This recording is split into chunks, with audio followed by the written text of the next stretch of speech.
Good evening, my name is Chinemerem Joseph and I welcome you to this edition of You and the Economy.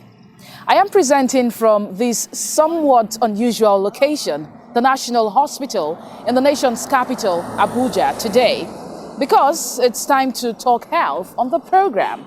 Yes, health, which is universally adjudged to be synonymous with wealth, hence the popular saying that health is wealth. Now, the outbreak of the novel coronavirus disease, a deadly illness that became known as the terrifying COVID-19, raised fears that the global healthcare delivery system, which reeled under the devastating impact of the ailment, may become overwhelmed. That looming fear became more pervasive after COVID-19 triggered a wave of fatalities and the disease itself snowballed into a pandemic. With time, the real and imminent possibility that COVID-19 could cripple healthcare delivery system globally began to emerge. Take, for example, the area of pharmaceuticals. No thanks to the pandemic, a worrisome gap emerged in the provision of essential drugs as compelling and panic-driven purchases combined a push demand well beyond the limits of supply. To save their respective healthcare delivery systems from fatal or total collapse, most countries introduced deliberate measures to tackle the challenges fueled by COVID-19 in their healthcare sector. And thankfully, Nigeria was not left out in making this strategic move. To ameliorate the adverse impact of COVID-19 on Nigeria's healthcare system and also strengthen the system, the Central Bank of Nigeria, CBN, created the Healthcare Sector Intervention Fund, HSIF. The scheme was designed and structured to complement related measures taken by other key stakeholders to ensure that Nigeria's healthcare delivery system rose to the challenges of mitigating the impact of the pandemic.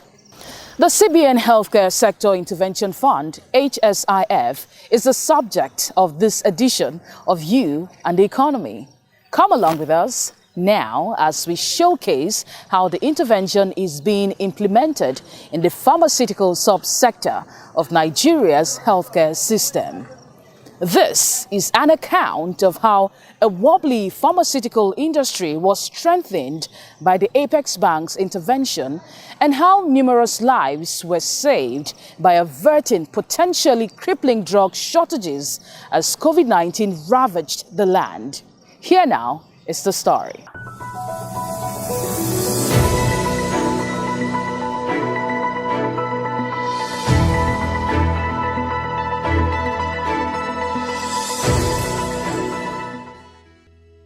One of the unassailable realities of medical practice is the time-honored imperative that the availability of essential drugs is critical to managing and mitigating the spread of diseases. This becomes all important when such diseases assume the dimension of a pandemic and thus demand that essential drugs be readily available to be administered to victims to contain the diseases and save lives. For no matter how reputable, well-staffed and properly equipped an hospital or medical facility may be, it is the availability of the drugs it prescribes to each patient that will determine how well the hospital or facility is able to manage their ailments.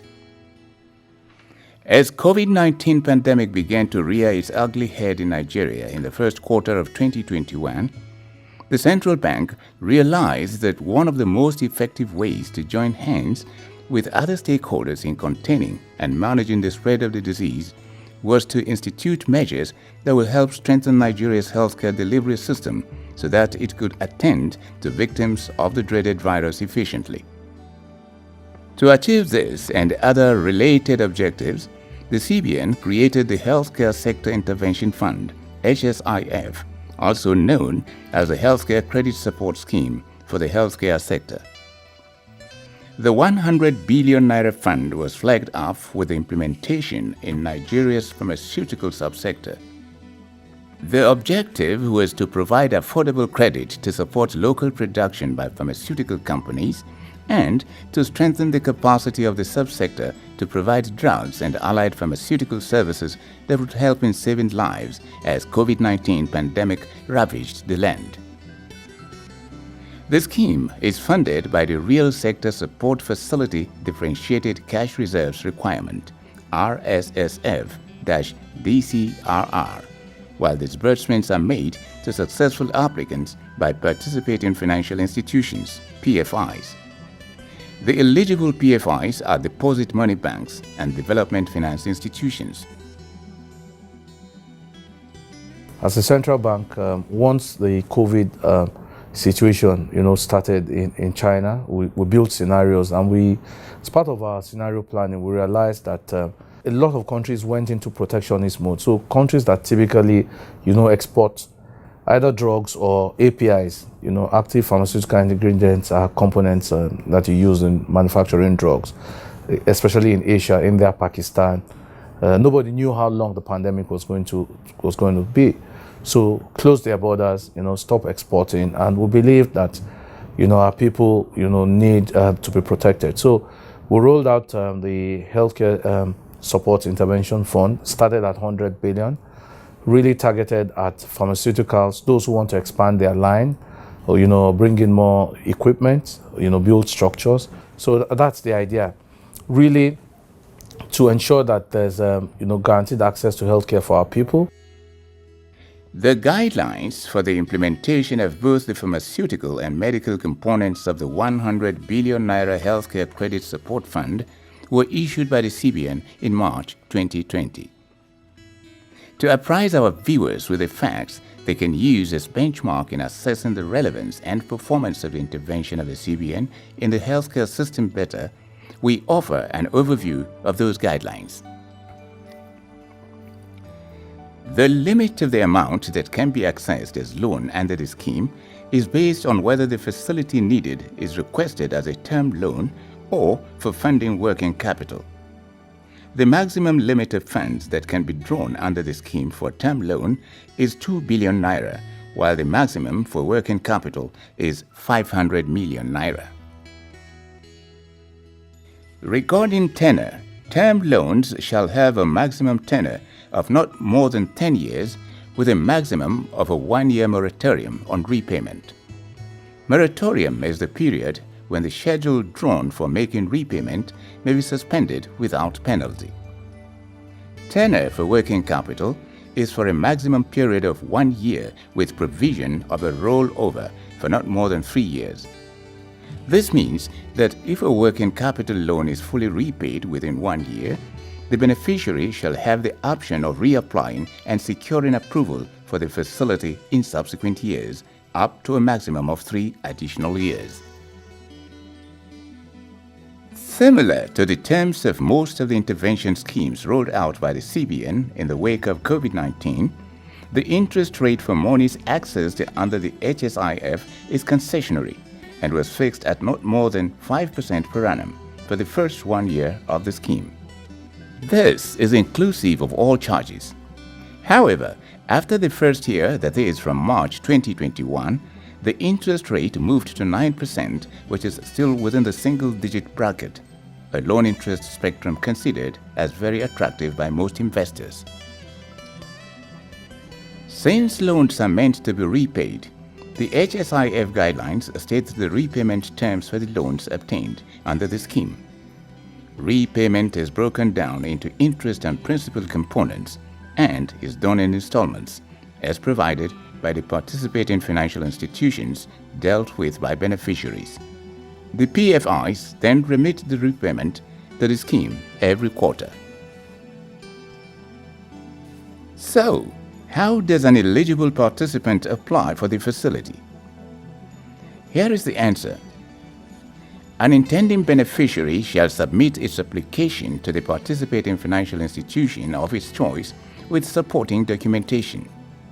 Thereafter, the PFI will conduct due diligence on the application, and when it grants approval, the application shall be forwarded by the PFI to the CBN for final approval.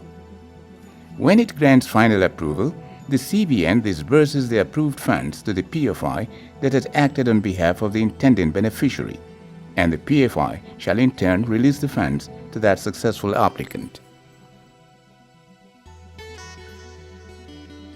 For the pharmaceutical subsector of the health sector, which is the perspective from which the HSIF is being examined on this edition of the program, the fund was designed to offer loans to indigenous companies intending to expand or open their drug manufacturing plants in Nigeria.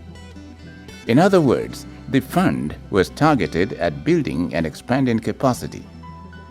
It seeks to achieve this by offering its intended beneficiaries access to raising funds to procure raw materials and equipment to support and expand local production initiatives. The activities covered by the scheme for the subsector are manufacturing of pharmaceutical drugs, supply and distribution of pharmaceutical drugs, as well as pharmaceutical research and development. By these provisions, intending beneficiaries in the subsector that are eligible to access the HSIF are pharmaceutical companies that manufacture healthcare products, as well as those that distribute such products. Mazi Sam Ohuabunwa is the President, Pharmaceutical Society of Nigeria, PSN, the foremost umbrella organization of practitioners in the pharmacy profession in Nigeria. A person of solid credentials, Mazi Ohuabunwa is a recognized voice on trends in Nigeria's pharmacy sector and indeed the Nigerian economy, having served at different times as chairman of Pharmaceutical Manufacturers Group, a sectoral group of the Manufacturers Association of Nigeria, MAN, the pioneer president of West African Pharmaceutical Manufacturers Association, chairman of MAN Ikeja Lagos, and chairman of the Nigerian Economic Summit Group.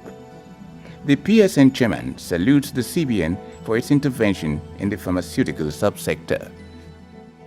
The CBN health sector intervention fund was a what do you call it, a lifeline. I mean, the way it came was like, this is our prayer being answered. You know, we made these prayers to succeeding or preceding regimes of Nigerian government. Of course, nobody paid attention to us. Nobody. We have gone and led advocacy everywhere. Nobody paid attention.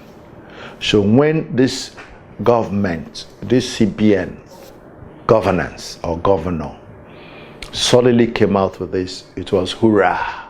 Thank God that at least we have somebody who understood, who knew that you can't treat pharmaceuticals the same way you treat automobiles or you treat luxury goods, that we needed some focused attention.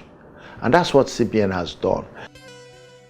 As it is the case with most novel and dedicated financial schemes, the implementation of the HSIF experienced its own teething problems too. Soon after it was rolled out, some of its critics, particularly in the pharmaceutical subsector, inundated public space with reports that its intended beneficiaries were experiencing difficulties accessing the fund, leading these critics to be dismissive of the initiative. Not done yet, the critics went further to make the alleged problem of narrow access that the HSIF reportedly faced at the nascent stage of its implementation the face of the scheme. But the truth is that these teething problems were swiftly and promptly tackled by the CBN, which rejigged the procedures for processing applications to ease access to the fund. Those initial challenges were therefore a mere passing phase in the implementation rather than being the signature tune of the fund itself. A storm in a teacup of sorts, a fact that the Pharmaceutical Society of Nigeria has since come to realize is true. Initially, and I admit initially, there was a slow uptick, which was mostly due to either communication gaps or a lack of understanding. The scheme operates under our DCR window. The banks bear 100% of the risk, and typically each bank has its own risk acceptance criteria. So when these beneficiaries, go to the banks, Bank A has a different risk criteria from Bank B, and there's an evaluation process right up to the board of directors, depending on the value of the credit. So it's not a grant; it's a loan. But when we did get those concerns, we raised it up at the bankers committee. So there's greater uptick, and we'll continue to work with all the stakeholders, including the Pharmaceutical Society of Nigeria. We have seen in context, looking back, that the processing of the funding was not as protracted as we had thought. I mean, when you're hungry, if the food doesn't come quickly, you start thinking that it may die. So I think in that area, I believe that comparatively, it was speeded up. Many more companies were able to get their allocation. On both sides, I mean, pharmaceutical and hospital services, they've been quite pleased with it. We do take feedback from them. We send our development finance officers to go and visit them, just to ensure that really the funding is provided. We felt very happy. We felt that for once we have had a listening governor of CBN, or even though our appeal was not just made to all the appeals we were making to government, but CBN saw itself as the arm of government that could do this. We're all excited. Everybody felt good. Everybody, because again, not only was the money budgeted or provided, it was easily accessed. In fact, of releasing, it was released fast. The processing was fairly rapid. Quite a large number of the intended beneficiaries of the HSIF in the pharmaceutical subsector are certainly pleased that initial hurdles they had faced in accessing the fund were dismantled by the CBN. But there is yet another issue which has been dogging the footsteps of the implementation of the HSIF, and which intending beneficiaries, particularly in the pharmaceutical arm of the healthcare sector, want resolved quickly. Like many operators in the economy who must engage in manufacturing activities to get their end products, actors in the pharmaceutical subsector incur their core expenses in both Naira and foreign exchange too. The umbrella associations of players in the subsector have therefore conversed that loans of the HSIF should be disbursed to successful applicants in both Naira and foreign exchange. The rationale is that Naira disbursements should be dedicated to funding Naira expenses, while the foreign exchange component shall fund imports. Intending beneficiaries in the subsector base this request on the reported prolonged delays they claim to experience while seeking to raise foreign exchange with the Naira disbursed to successful applicants. Delay, they claim, inflict huge financial losses on them whenever they want to fund imports. The only place we have had problem is converting the Naira to the dollar, because most of what we are taking the money for is for importing equipment and machinery. That's where there has been a snag, the difficulty in getting the foreign exchange. That is still persisting as I speak with you today. Still persisting. I checked with some companies, they are just getting peanuts. And in the process, like I said, Naira is depreciated, inflation. So it's for real that that has diminished to some degree the potency of the fund. Because if you took 2 billion, 2.5 billion, when Naira was 2 or 300, and then you haven't even converted, Naira is now 400, 500, have lost the value. Inflation has been going up. Yes, the concerns are legitimate, but they've been addressed to ensure that indeed they get the FX required to bring in the equipment, they install properly, install quickly, and then our citizens can begin to benefit from improved healthcare. Unfortunately, as far as I know, up until this interview is being held, the currency that we use to transact business is the naira. All our interventions, over 34 odd interventions, are denominated in naira. Naira is what we use to transact business. Naira is what we use to give out the loans. If they need FX for any legitimate demand, there are channels and there are mechanisms. Once they apply through their banks, like I said earlier on, we give them, like every other manufacturer. In that case, my suggestion would be for me to access the fund, I present to you a plan, which will present to CBN. And you see that 98% of what we need, or 90, you see a component of what we need that is foreign exchange. That one is local, like to build, buy cement, those is local, high level. But the equipment, the machinery, the raw materials, they are being imported. Why don't you do immediate conversion? That's my suggestion going forward. There is no gainsaying that the relevance of an intervention scheme lies more in the concrete achievements rather than the lofty promises it holds. It is comforting that 18 months into its implementation, the HSIF has posted impressive results in the realization of its core objectives in the pharmaceutical subsector. As you were told earlier, the HSIF was introduced to strengthen the healthcare sector to meet the demands of managing the spread of COVID-19 in Nigeria and protecting public health. Therefore, the primary way of assessing its impact on the pharmaceutical subsector is to examine how it helped in managing the fallouts of the pandemic.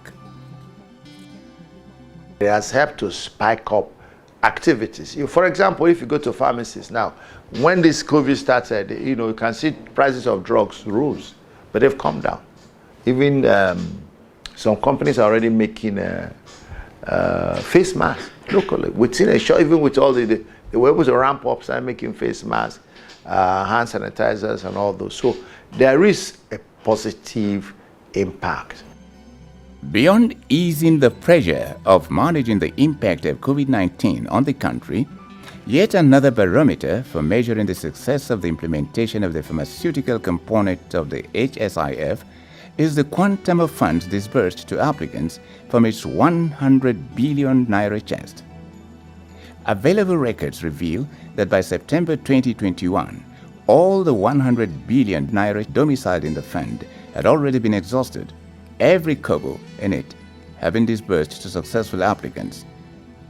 When Yile Yusuf, the CBN Director, Development Finance, spoke to You and the Economy in July 2021, he confirmed that 98 billion naira of the fund chest had already been disbursed.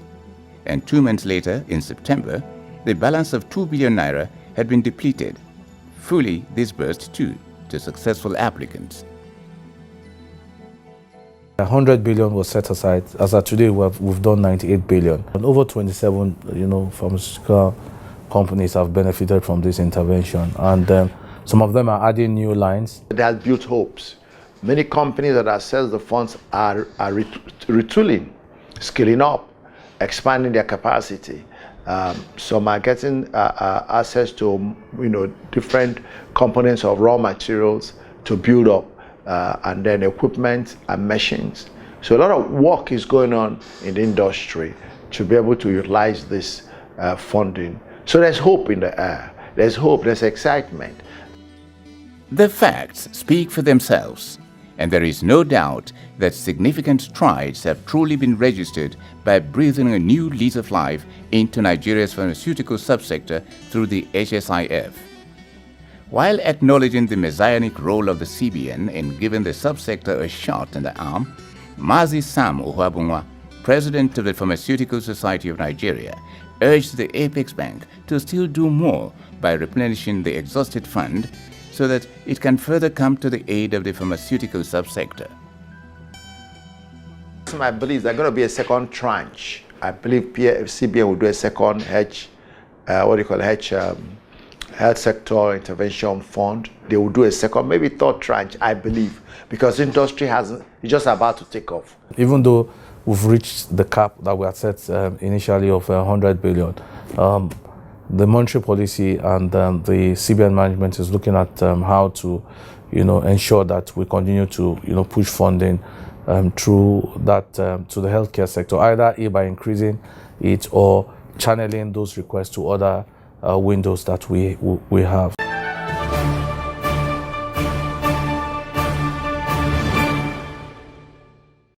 Wow, it's so good to have you back again. But I'm afraid that is how far we can go on this edition of the program. We focused on the CBN Healthcare Support Intervention Fund, HSIF, with emphasis on its implementation and impact on the pharmaceutical subsector. In the next edition of the program, we shall examine other complementary intervention schemes deployed by the CBN to strengthen Nigeria's healthcare delivery system, particularly the Health Sector Research and Development Intervention Scheme. The medical component of the HSIF shall also be examined, while we shall also revisit the pharmaceutical component.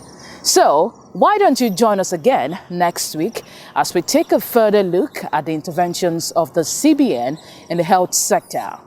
See you again, same time next week. Good night.